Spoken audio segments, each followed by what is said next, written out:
And when I was 15 years old, I spent a summer at a National Science Foundation program for high school students.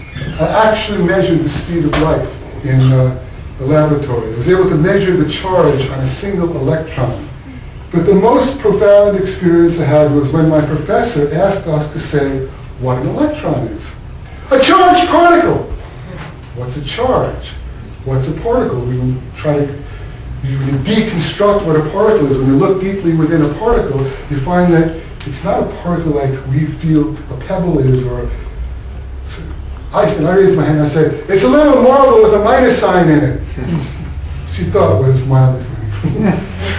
But his point was clear, that we didn't understand what this is, and all we had was a metaphorical models of these subatomic particles. What you come down to is that the fundamental nature of the physical world, this underlying essence of the stuff of the world, is impossible to know. And then we get to the mind-body question. We have to ask, where are our minds, our beings, ourselves, our spirits, our psyches, in this physical world? So here's a thought experiment that I came up with. Imagine that we were able to look closely through a very special microscope to open up someone's head and look at their neurons, the wiring of their neurons, and we were able to magnify it. And we had a special microscope that showed each neuron glowing brightly as it passed an electrochemical impulse along its shaft to the next neuron.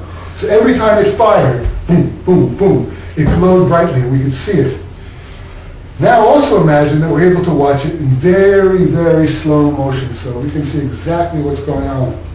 With this setup, we might see a similar pattern of firing, a similar pattern of neurons going off each time our subject looks at a green wall, and a different pattern when our subject looks at an orange wall. But then if we peer into that brain tissue, if we look really closely, no matter how closely we look, we will not see green or orange inside the pattern of neurons firing. So where in the brain here's a pattern, and the subject has the experience of the green, but where is it in the brain? There's no green in there. How does green, the experience of green or orange, come into being? And where is it? Well, we all know that the experience is being known by an experiencing self. After all, you do exist and you do have experiences such as green or love or other experiences. But where is yourself in the spatial dimensions of the physical world? As much as it is clearly tied up with this thing we call brain activity, it simply isn't in the brain. You look in there, it's not there. You won't find it. We'll find a pattern of nervous stimulation maybe, but not green or orange or love. No matter how carefully we look, you will not find the experience, the sensation, the awareness of green when you examine brain tissue. As Henry David Thoreau said, with all your science, can you tell how it is and whence it is that light comes into the soul? Well, we know that the experiencing mind, the psyche, the self, arises out of, you could say, or is tied to, or is correlated with phenomena in the material world. Simultaneously, it does not exist. We can't locate it. We can't find it by examining that material world. Bishop Berkeley, the British empiricist, took it one step further. All known features of the material world only exist in minds. They cannot be located in that material world. The material world only exists in minds. And he was able to prove this. He was one of the most famous British empiricists, inspired David Hume, who inspired Immanuel Kant, and set the stage for the empiricism that's the foundation of science. All we know is that we're aware of things. That's all we know. And those things exist in our awareness. What exists out there, we don't know anything about it. And John Locke agrees with that too. So, minds arising out of a physical world, that's what the materialists will tell you. It's all just a bunch of molecular billiard balls bouncing around. It's a bunch of nervous activity. Or a physical world that exists solely in mind. Which is it? Well, what we do know for sure is that science has shown us that something incomprehensible exists. whether it's the quantum theory nature of the stuff of the universe, or the impossibility of locating a mind in the physical world, or understanding how the physical world can exist in minds, there are paradoxes. And something incomprehensible exists, and then we who are made up of that incomprehensible something, interact with more of that something, and the world we experience comes into being. The world doesn't exist out there. There's nothing out there. It exists in here. If you don't buy that, consider this example. Another thought experiment. Consider a rose. Holding up a rose, imagine. And we all agree that it is red.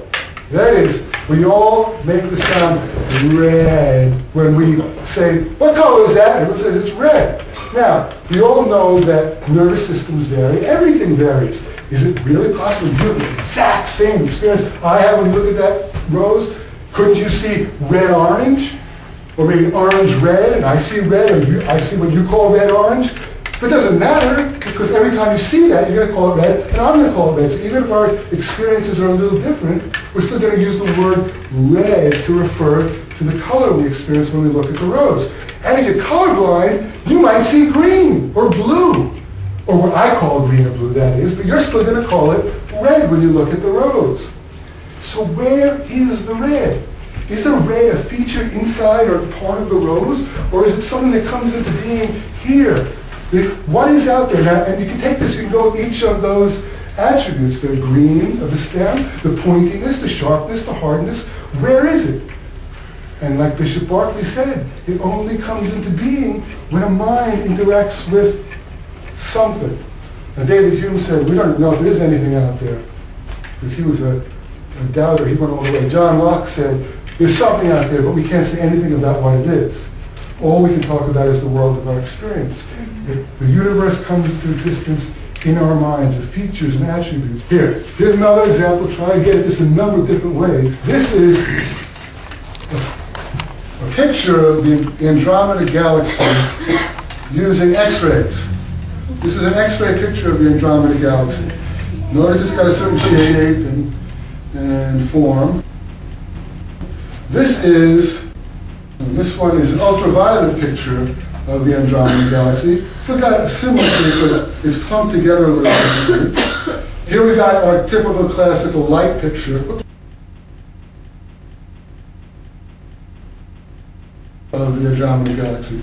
So imagine if our eyes had evolved not to be sensitive to this part of the electromagnetic spectrum called light, but to this part called X-rays, or that part called ultraviolet, or this part called infrared. The universe would look very different, and actually, we're really looking at light in all of these cases, because it's just pictures.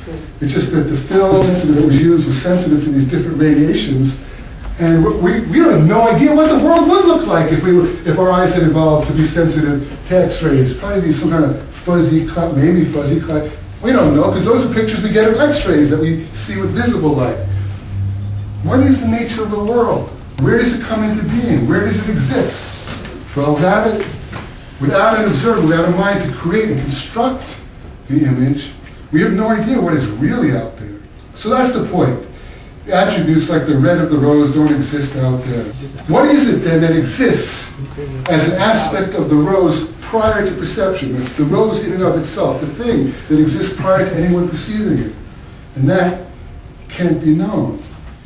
If though we cannot know what it is or even begin to describe it in an intuitively meaningful way, we know something exists independent of our perceptions. It doesn't go away. If I leave, come back, it's still there. Other people see it. They all talk, when you talk about it, it gets constructed in other minds. Something is out there that we're interacting with. Well, what is its nature?